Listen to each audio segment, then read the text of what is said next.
عزیزان محترم، السلام علیکم ورحمۃ اللہ تعالی وبرکاتہ۔ درود شریف پڑھ لیں۔ اللہم صلی وسلم علی سیدنا مولانا محمد بارک وسلم۔ فیضان خلاصہ تراویح، پارہ 15 سبحان الذی اسری۔ سورہ بنی اسرائیل، اس صورت میں 12 رکوع اور 111 آیتیں ہیں۔ سورہ مبارکہ کے چند نام ہیں۔ سورہ اسراء، اسراء کا معنی ہے رات کو جانا، اور اس صورت کی پہلی آیت میں تاجداری رسالت صلی اللہ علیہ وسلم کے رات کے مختصر حصے میں مکہ مکرمہ سے بیت المقدس جانے کا ذکر ہے۔ اس مناسبت سے اسے سورہ اسراء کہتے ہیں۔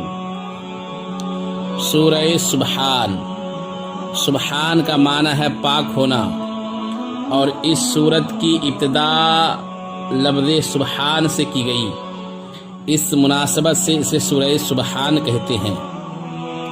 بنی اسرائیل، اسرائیل کا معنی ہے اللہ پاک کا بندہ۔ یہ حضرت یعقوب علیہ السلام کا لقب ہے، اور یعقوب علیہ السلام کی اولاد کو بنی اسرائیل کہتے ہیں۔ اس صورت میں بنی اسرائیل کے عروج، زوال اور عزت و ذلت کے وہ احوال بیان کیے گئے ہیں جو دیگر صورتوں میں بیان نہیں ہوئے۔ اس مناسبت سے اس صورت کو بنی اسرائیل کہتے ہیں، اور یہی اس کا مشہور نام ہے۔ معراج شریف کے بارے میں سینکڑوں احادیث ہیں، جن کا ایک مختصر خلاصہ یہاں پیش کیا جاتا ہے۔ چنانچہ معراج کی رات حضرت جبرائیل علیہ السلام بارگاہ رسالت مآب صلی اللہ علیہ وسلم میں حاضر ہوئے۔ حضور صلی اللہ علیہ وسلم کو معراج کی خوشخبری سنائی، اور حضور صلی اللہ علیہ وسلم کا مقدس سینہ کھول کر اسے آب زمزم سے دھویا، پھر اسے حکمت و ایمان سے بھر دیا۔ اس کے بعد تاجداری رسالت صلی اللہ علیہ وسلم کی بارگاہ میں براق پیش کی، اور انتہائی اکرام اور احترام کے ساتھ اس پر سوار کر کے مسجد اقصی کی طرف لے گئے۔ بیت المقدس میں نبی کریم صلی اللہ علیہ وسلم نے تمام انبیاء و مرسلین علیہم السلام کی امامت فرمائی۔ پھر وہاں سے آسمانوں کی سیر کی طرف متوجہ ہوئے۔ حضرت جبرائیل علیہ السلام نے باری باری تمام آسمانوں کے دروازے کھلوائے۔ انبیاء کرام علیہم السلام حضور اقدس صلی اللہ علیہ وسلم کی زیارت و ملاقات سے مشرف ہوئے۔ انہوں نے حضور صلی اللہ علیہ وسلم کی عزت و تکریم کی اور تشریف آوری کی مبارکباد دیں، حتیٰ کہ نبی اکرم صلی اللہ علیہ وسلم ایک آسمان سے دوسرے آسمان کی طرف سیر فرماتے اور وہاں کے عجائبات دیکھتے ہوئے تمام مقربین کی آخری منزل سدرۃ المنتہا تک پہنچے۔ اس جگہ سے آگے بڑھنے کی چونکہ کسی مقرب فرشتے کو بھی مجال نہیں ہے، اس لیے حضرت جبرائیل علیہ السلام آگے ساتھ جانے سے معذرت کر کے وہیں رہ گئے۔ پھر مقام قرب خاص میں نبی پاک صلی اللہ علیہ وسلم نے ترقیاں فرمائیں، اور اس قرب اعلیٰ میں پہنچے کہ جس کے تصور تک مخلوق کے افکار و خیالات بھی پرواز سے عاجز ہے۔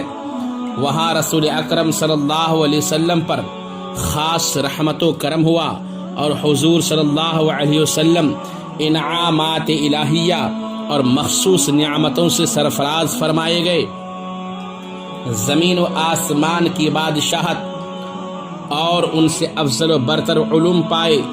امت کے لیے نمازیں فرض ہوئیں۔ نبی اکرم صلی اللہ علیہ وسلم نے بعض گنہگاروں کی شفاعت فرمائی، جنت و دوزخ کی سیر کی، اور پھر دنیا میں اپنی جگہ واپس تشریف لائے۔ جب سرور عالم صلی اللہ علیہ وسلم نے اس واقعے کی خبر دی تو کفار نے اس پر بہت وائلہ کیا۔ اور حضور صلی اللہ علیہ وسلم سے بیت المقدس کی عمارت کا حال اور ملک شام جانے والے قافلوں کی کیفیت دریافت کرنے لگ گئے۔ حضور صلی اللہ علیہ وسلم نے انہیں سب کچھ بتا دیا اور قافلوں کے جو احوال سید المرسلین صلی اللہ علیہ وسلم نے بتائے تھے، قافلوں کے آنے پر ان سب کی تصدیق ہوئی۔ بنی اسرائیل کے بارے میں بیان کیا گیا کہ اللہ پاک نے انہیں تورات میں یہ غیب کی خبر دی تھی کہ تم زمین میں یعنی سرزمین شام میں 2 مرتبہ فساد کرو گے۔ یہ غیب کی خبر پوری ہوئی اور جس طرح اللہ پاک نے فرمایا تھا ویسے ہی وقوع میں آیا کہ بنی اسرائیل نے فساد کیا، ظلم و بغاوت پر اترے اور اس کا انجام دیکھنے کے بعد پھر سنبھلے، لیکن پھر دوبارہ فساد میں مبتلا ہو گئے اور ہر مرتبہ فساد کے نتیجے میں ذلیل و رسوا ہوئے۔ آگے اس کی تفصیل بیان ہوئی کہ جب 2 مرتبہ کے فساد میں سے پہلی مرتبہ کے فساد کا وقت آیا تو فساد کی صورت یہ بنی کہ انہوں نے توریت کے احکام کی مخالفت کی اور گناہوں کے کاموں میں پڑ گئے اور حرام چیزوں کے مرتکب ہونے لگے، حتیٰ کہ انہوں نے اللہ پاک کے نبی کو شہید کیا۔ اور جب بنی اسرائیل نے یہ فساد کیا تو اللہ پاک نے ان پر بہت زور و قوت والے لشکروں کو مسلط کر دیا تاکہ وہ انہیں لوٹیں اور انہیں قتل کریں، قید کریں اور ذل و رسوا کریں۔ چنانچہ ان مسلط کیے جانے والے لشکروں نے بنی اسرائیل کے علماء کو قتل کیا، توریت کو جلایا، مسجد اقصی کو ویران کیا اور 70,000 افراد کو گرفتار کیا۔ یہ مسلط کیے جانے والے لشکر کون سے تھے؟ اس بارے میں مختلف اقوال ہیں، البتہ ان میں سے جس نے بنی اسرائیل کو بدترین طریقے سے ہزیمت سے دوچار کیا وہ بخت نصر تھا، جس نے انہیں تہس نہس کر کے چھوڑا اور یوں وعدہ الہی پورا ہوا۔ پھر بتایا گیا کہ ہم نے ہر انسان کا اعمال نامہ اس کے گلے میں لٹکا دیا ہے، یعنی اللہ کی قضا اور قدر جو طے ہے وہ ہو کر رہے گی، اور قیامت کے دن ان کا اعمال نامہ ایک کھلی ہوئی کتاب کی صورت میں ہوگا۔ بندے سے کہا جائے گا اعمال نامہ پڑھو، آج تم ہی اپنا حساب کرنے کے لیے کافی ہو۔ جس نے ہدایت کو اختیار کیا اس کا فائدہ اسی کو پہنچے گا، اور جس نے گمراہی کو اختیار کیا اس کا وبال بھی اسی پر آئے گا، اور کوئی بوجھ اٹھانے والا کسی کا بوجھ نہیں اٹھائے گا، اور ہم اس وقت تک عذاب دینے والے نہیں ہیں جب تک حجت کو مکمل نہ کر دیں، یعنی جب تک رسول کو نہ بھیج دیں۔ کوئی جان کسی جان کا بوجھ نہیں اٹھائے گی، یعنی کوئی کافر کسی کافر کے کام نہیں آئے گا، لیکن مسلمانوں کے لیے قیامت کے دن شفاعت ہے، مسلمان ایک دوسرے کی شفاعت کر دیں گے۔ اس کے بعد والی آیت 16 آیات میں اللہ پاک نے تقریباً 25 کاموں کا حکم دیا ہے۔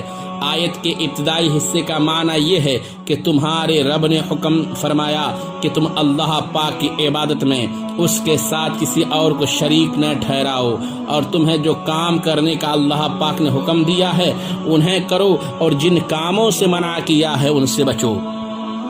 اس میں سید المرسلین صلی اللہ علیہ وسلم کی رسالت کا اقرار، ان سے محبت اور ان کی تعظیم کرنا بھی داخل ہے۔ اپنی عبادت کا حکم دینے کے بعد اس کے ساتھ ہی ماں باپ کے ساتھ اچھا سلوک کرنے کا حکم دیا۔ اس میں حکمت یہ کہ انسان کے وجود کا حقیقی سبب اللہ پاک کی تخلیق اور ایجاد ہے، جبکہ ظاہری سبب اس کے ماں باپ ہیں۔ اس لیے اللہ پاک نے پہلے انسانی وجود کے حقیقی سبب کی تعظیم کا حکم دیا، پھر اس کے ساتھ ظاہری سبب کی تعظیم کا حکم دیا۔ آیت کا معنی یہ ہے کہ تمہارے رب نے حکم فرمایا کہ تم اپنے والدین ماں باپ کے ساتھ انتہائی اچھے طریقے سے نیک سلوک کرو، کیونکہ جس طرح والدین کا تم پر احسان بہت عظیم ہے تو تم پر لازم ہے کہ تم بھی ان کے ساتھ اسی طرح نیک سلوک کرو۔ مزید حکم دیا کہ ماں باپ کے ساتھ نرمی اور عاجزی کے ساتھ پیش آیا کرو، اور ہر حال میں ان کے ساتھ شفقت و محبت کا برتاؤ کرو، کیونکہ انہوں نے تیری مجبوری کے وقت تجھے محبت سے پرورش کیا تھا، اور جو چیز انہیں درکار ہو وہ ان پر خرچ کرنے میں دریغ نہ کرو۔ حقوق والدین کے بیان کے اخیر میں فرمایا کہ ان کے لیے دعا کرو۔ گویا یہ فرمایا گیا کہ دنیا میں بہتر سے بہترین سلوک اور خدمت میں کتنا بھی مبالغہ کر لیا جائے لیکن ماں باپ کے احسان کا حق ادا نہیں ہوتا۔ اس لیے بندے کو چاہیے کہ بارگاہ الہی میں ان پر فضل و رحمت فرمانے کی دعا کرے اور عرض کرے کہ یا رب، میری خدمتیں ان کے احسان کی جزا نہیں ہو سکتی، تو ان پر کرم کر کے ان کے احسان کا بدلہ ہو۔ پھر روزی کی کمی کے ڈر سے اولاد کو قتل کرنے کی مذمت کرتے ہوئے فرمایا کہ تمہاری روزی بھی اللہ کے ذمہ کرم ہے اور تمہاری اولاد کی روزی بھی اللہ ہی کے ذمہ کرم پر ہے۔ پھر گناہوں سے بچنے کا حکم دیا گیا کہ زنا سے بچو، ناحق قتل نہ کرو، یتیم کا مال ناحق نہ کھاؤ، عہد شکنی نہ کرو، ناپ تول میں کمی نہ کرو، بغیر تحقیق کے کسی بات کو نقل نہ کرو، زمین پر متکبرانہ انداز میں نہ چلو۔ یہ سب برائی کے ناپسندیدہ کام ہیں۔ ہم ہر بات مختلف انداز میں بیان فرماتے ہیں تاکہ یہ لوگ نصیحت انداز میں بیان فرماتے ہیں تاکہ یہ لوگ نصیحت حاصل کریں، مگر یہ لوگ حق سے اور بھی دور ہوتے چلے جا رہے ہیں۔ پھر فرمایا گیا کہ آسمان و زمین کی چیزیں اللہ کی تسبیح بیان کرتی ہیں لیکن تم ان کی تسبیح کو نہیں سمجھ سکتے۔ آیت نمبر 78 میں فرمایا نماز قائم رکھو سورج ڈھلنے سے رات کے اندھیرے تک۔ اس دورانیے میں 4 نمازیں آ گئیں، ظہر، عصر، مغرب، عشاء، کیونکہ یہ چاروں نمازیں سورج ڈھلنے سے رات گئے تک پڑھی جاتی ہیں۔ مزید فرمایا کہ صبح کا قرآن قائم رکھو، اس سے نماز فجر مراد ہے۔ ساتھ ہی قرآن پاک کی تلاوت کرنے، تہجد کا اہتمام کرنے کی ترغیب ارشاد فرمائی گئی۔ انہی آیات میں حضور صلی اللہ علیہ وسلم کو مقام محمود ادا کیے جانے کی بشارت ہے۔ پھر بتایا گیا کہ حق آنے پر باطل زائل ہو جایا کرتا ہے۔ قرآن کریم کو مومنین کے لیے شفا و رحمت فرمایا گیا۔ آگے فرمایا کہ ساری دنیا کے انسان و جنات مل کر بھی قرآن کریم جیسا کلام بنانے پر قادر نہیں ہو سکتے۔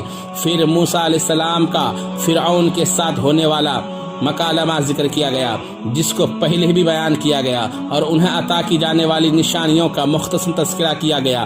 پھر مشرکین مکہ جو اعتراض کرتے تھے اس کا جواب دیا گیا۔ ایک بار سرکار دو عالم صلی اللہ علیہ وسلم نے طویل سجدہ کیا اور اپنے سجدوں میں یا اللہ یا رحمان فرماتے رہے۔ ابو جہل نے سنا تو کہنے لگا محمد صلی اللہ علیہ وسلم ہمیں تو کئی معبودی کے پوجنے سے منع کرتے ہیں اور خود دو کو پکارتے ہیں، اللہ کو اور رحمان کو معاذ اللہ۔ اس کے جواب میں یہ آیت نازل ہوئی اور بتایا گیا اللہ اور رحمان دو نام ایک ہی معبود برحق کے ہیں، خواہ کسی نام سے پکارو، اس کے بہت سے نام ہیں اور سب نام اچھے ہیں، جیسے اللہ پاک کے 99 نام مشہور ہیں اور حقیقتاً اس سے بھی زیادہ نام ہیں جن کے معنی بہت پاکیزہ ہیں۔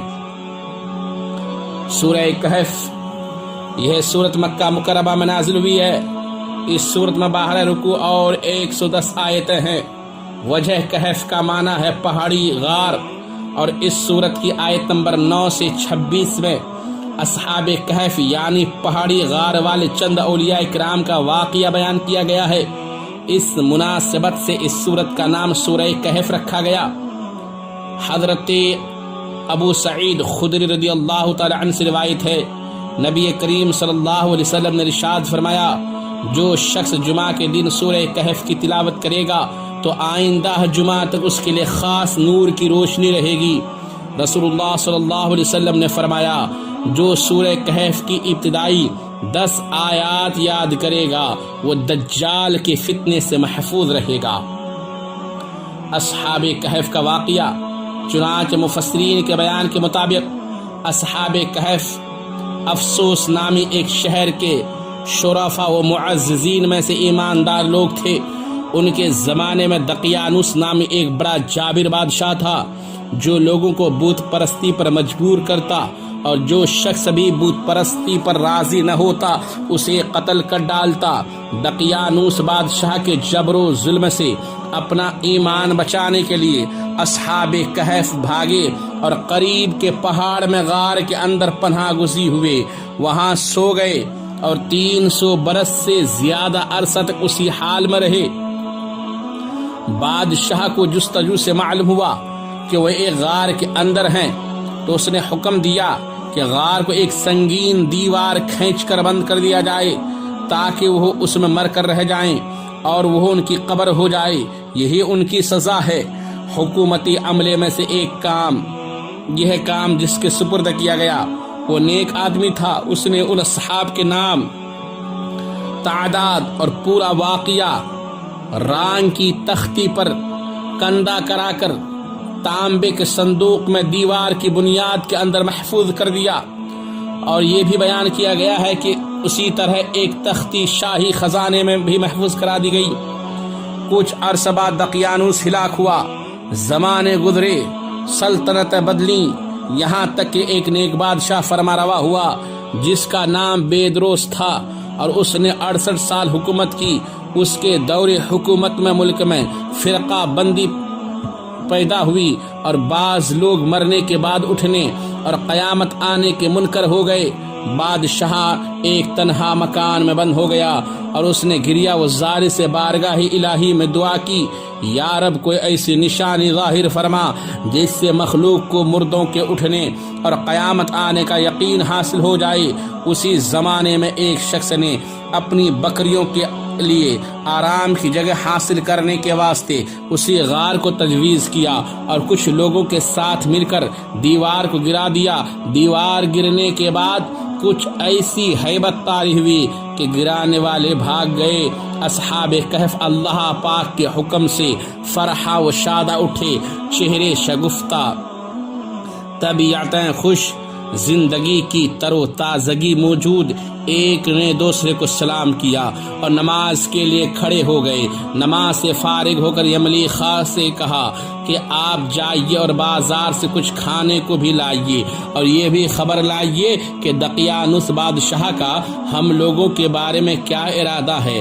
وہ بازار گئے تو انہوں نے شہر پناہ کے دروازے پر اسلامی علامات دیکھیں اور وہاں نئے نئے لوگ پائے۔ یہ دیکھ کر انہیں تعجب ہوا کہ یہ کیا معاملہ ہے۔ کل تک تو کوئی شخص اپنا ایمان ظاہر نہیں کر سکتا تھا، جبکہ آج اسلامی علامتیں شہر پناہ پر ظاہر ہیں۔ پھر کچھ دیر بعد آپ تندور والے کی دکان پر گئے اور کھانا خریدنے کے لیے اسے دقیانوسی سکے کا روپیہ دیا، جس کا رواج صدیوں سے ختم ہو گیا تھا، اور اسے دیکھنے والا بھی کوئی باقی نہ رہا تھا۔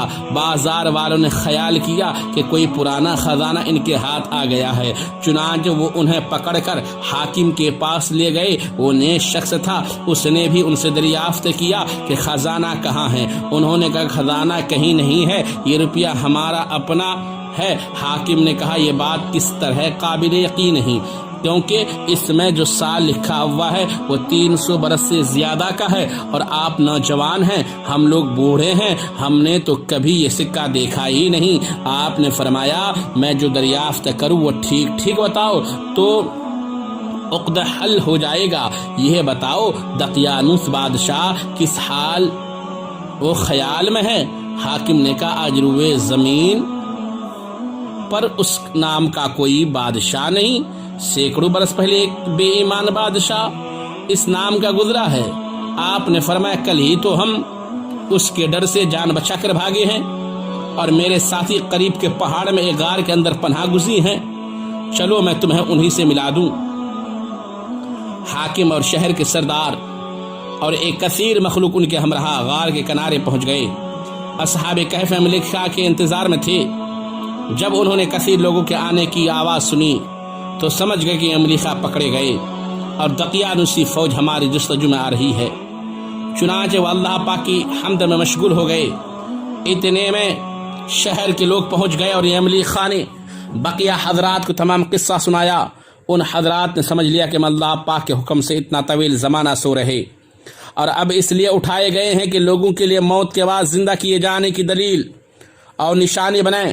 جب حاکم شہر غار کے کنارے پہنچا تو اس نے تانبے کا صندوق دیکھا، اس کو کھلوایا تو تختی برآمد ہوئی۔ اس تختی میں ان اصحاب کے اسما اور ان کے کتے کا نام لکھا تھا۔ یہ بھی لکھا تھا یہ جماعت اپنے دین کی حفاظت کے لیے دقیانوس کے ڈر سے اس غار میں پناہ گزی ہوئی۔ دقیانوس نے خبر پا کر ایک دیوار سے انہیں غار میں بند کر دینے کا حکم دیا۔ ہم یہ حال اس لیے لکھتے ہیں تاکہ جب کبھی یہ غار کھلے تو لوگ ان کے حال پر مطلع ہو جائیں۔ یہ تختی پڑھ کر سب کو تعجب ہوا اور لوگ اللہ پاک کی حمد و ثنا بجا لائے کہ اس نے ایسی نشانی ظاہر فرما دی جس سے موت کے بعد اٹھنے کا یقین حاصل ہوتا ہے۔ حاکم شہر نے اپنے بادشاہ بیدروس کو واقعہ کی اطلاع دی، چنانچہ بادشاہ بھی بقیہ معززین اور سرداروں کو لے کر حاضر ہوا اور شکر الہی کا سجدہ بجا لایا کہ اللہ تعالیٰ نے اس کی دعا قبول کی۔ اصحاب کہف نے بادشاہ سے معانقہ کیا اور فرمایا ہم تمہیں اللہ پاک کے سپرد کرتے ہیں۔ والسلام علیکہ ورحمۃ اللہ وبرکاتہ، اللہ پاک تیری اور تیرے ملک کی حفاظت فرمائے اور جن و انس کے شر سے بچائے۔ بادشاہ کھڑا ہی تھا کہ وہ حضرات اپنے خواب گاہوں کی طرف واپس ہو کر مصروف خواب ہوئے اور اللہ پاک نے انہیں وفات دے دی۔ بادشاہ نے سال کے صندوق میں ان کے اجساد کو محفوظ کیا اور اللہ پاک نے رعب سے ان کی حفاظت فرمائی، کسی کی مجال نہیں کہ وہاں پہنچ سکے۔ بادشاہ نے سر غار مسجد بنانے کا حکم دیا اور ایک خوشی کا دن معین کر دیا کہ ہر سال لوگ عید کی طرح وہاں آیا کریں۔ آیت نمبر 32 سے ایک مسلمان اور ایک کافر کا حال بیان کیا ہے اور ہر کافر و مومن دونوں کو دعوت فکر دی ہے کہ اس واقعے میں غور کر کے اپنا انجام سمجھیں۔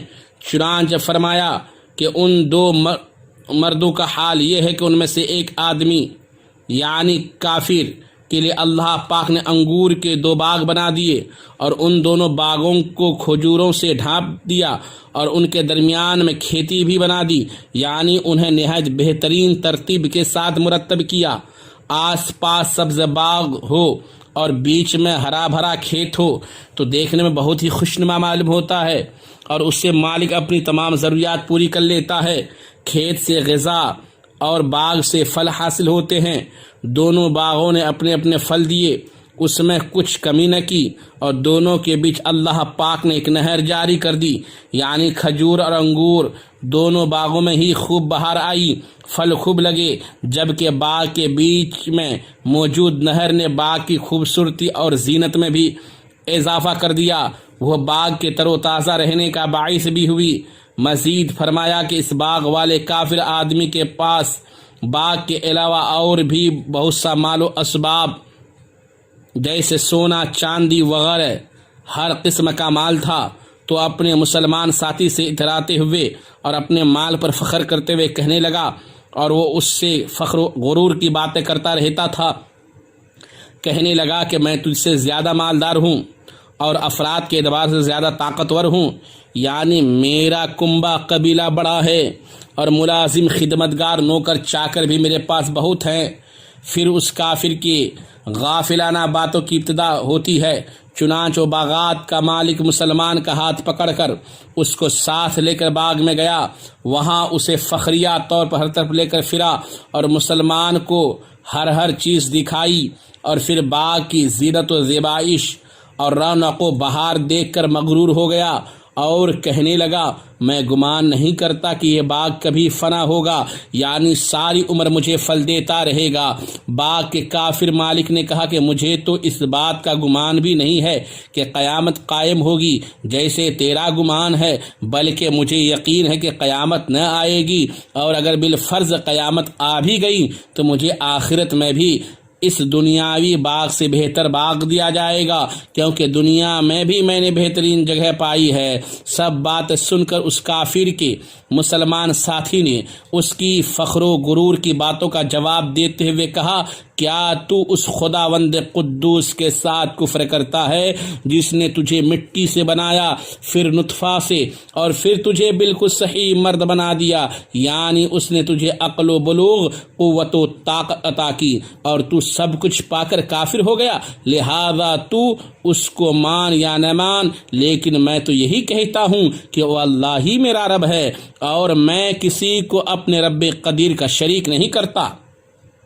مسلمان نے اس کافر کو سمجھاتے ہوئے کہا کہ ایسا کیوں نہ ہوا کہ تو اس سارے باغ اور اسباب پر اللہ پاک کی قدرت و نعمت کا معترف ہوتا، اور اگر تو باغ دیکھ کر ماشاء اللہ کہتا اور اعتراف کرتا یہ باغ اور اس کے تمام محاصل و منافع اللہ پاک کی مشیت اور اس کے فضل و کرم سے ہیں اور سب کچھ اس کے اختیار میں ہیں، چاہے اس کو آباد رکھے چاہے ویران کرے، ایسا کہتا تو یہ تیرے حق میں بہتر ہوتا۔ اگر تو مجھے اپنے مقابلے میں مال اور اولاد میں کم سمجھ رہا تھا اور اس وجہ سے تکبر میں مبتلا تھا اور اپنے آپ کو بڑا سمجھتا تھا تو نے ایسا کیوں نہیں کیا جو اوپر بیان ہوا۔ مسلمان نے مزید کہا کہ قریب ہے، یعنی ایسا بھی ہو سکتا ہے کہ میرا رب اللہ عز و جل مجھے تیرے باغ سے بہتر عطا فرما دے اور تیرے باغ پر آسمان سے بجلیاں گرا دے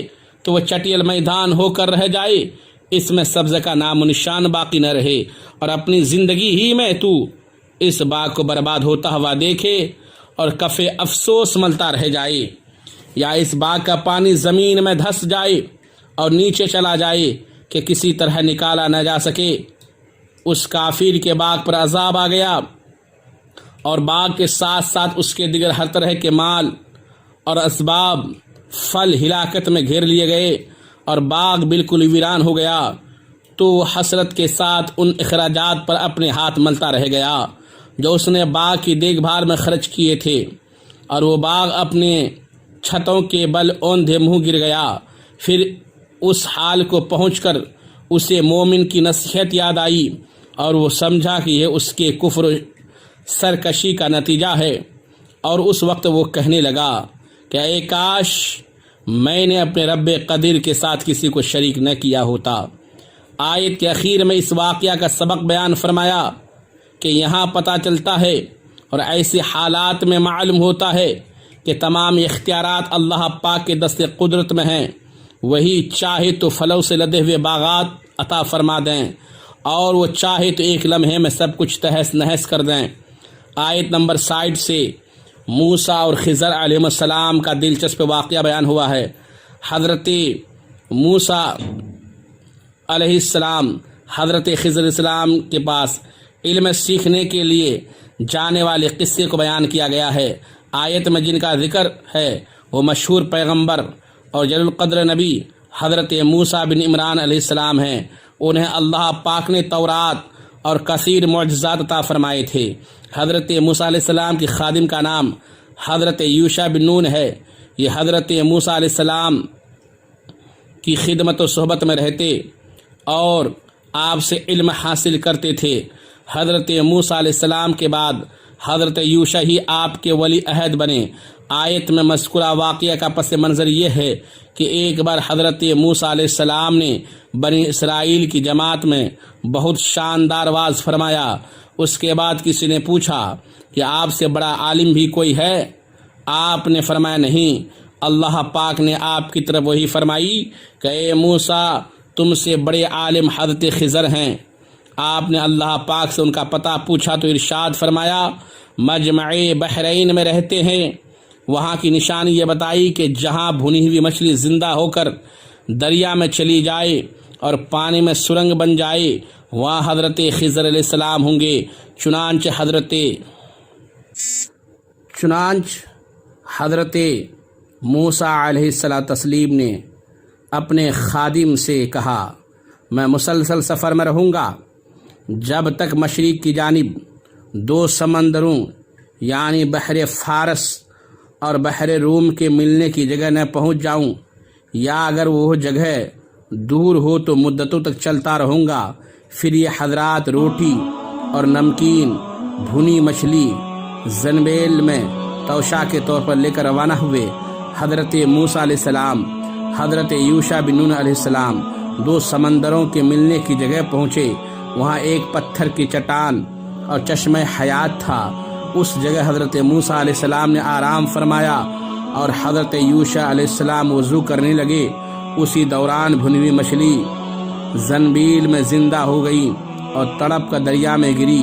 اس پر سے پانی کا بہاؤ رک گیا اور ایک محراب سی بن گئی۔ حضرت یوشع علیہ السلام یہ دیکھ کر بہت حیران ہوئے، اور جب حضرت موسیٰ علیہ السلام بیدار ہوئے تو حضرت یوشع علیہ السلام کو ان سے مچھلی کا واقعہ ذکر کرنا یاد نہ رہا۔ چنانچہ ارشاد ہوتا ہے کہ وہ اپنی مچھلی بھول گئے، اور اس مچھلی نے سمندر میں سرنگ کی طرح اپنا راستہ بنا لیا۔ جب وہ دونوں اس جگہ سے گزر گئے اور چلتے رہے، یہاں تک کہ دوسرے روز کھانے کا وقت آیا تو حضرت موسیٰ علیہ السلام نے اپنے خادم سے فرمایا، ہمارا صبح کا کھانا لاؤ، بے شک ہمیں اپنے اس سفر سے بڑی مشقت کا سامنا ہوا ہے، تھکان بھی ہے، بھوک کی شدت بھی ہے، اور یہ بات جب تک مجمع البحرین پہنچنے تھے پیش نہ آئی تھی، اور جب منزل مقصود سے آگے بڑھ گئے تو تھکن اور بھوک معلوم ہوئی۔ اس میں اللہ تعالیٰ کی حکمت یہ تھی کہ وہ مچھلی یاد کریں اور اس کے طلب میں منزل مقصود کی طرف واپس ہوں۔ حضرت موسیٰ علیہ السلام کے فرمانے پر خادم نے معذرت کی۔ حضرت یوشع بن نون علیہ السلام کی بات سن کر حضرت موسیٰ علیہ السلام نے فرمایا، مچھلی کا جانا ہی تو ہمارے مقصد حاصل ہونے کی علامت ہے، جن کی طلب میں ہم چلے ہیں ان کی ملاقات وہیں ہوگی۔ چنانچہ پھر وہ دونوں اپنے قدموں کے نشانات کی پیروی کرتے ہوئے واپس لوٹے۔ جب وہ دونوں بزرگ واپس اسی جگہ پہنچے تو وہاں انہوں نے اللہ پاک کے بندوں میں سے ایک بندہ پایا جو چادر اوڑھے آرام فرما رہے تھے۔ یہ حضرت خضر علیہ السلام تھے۔ ان کا مکالمہ اگلے پارے کے ساتھ بیان کیا جائے گا انشاءاللہ تعالی۔ السلام علیکم ورحمۃ اللہ تعالی وبرکاتہ۔ عزیزان محترم، السلام علیکم ورحمۃ اللہ۔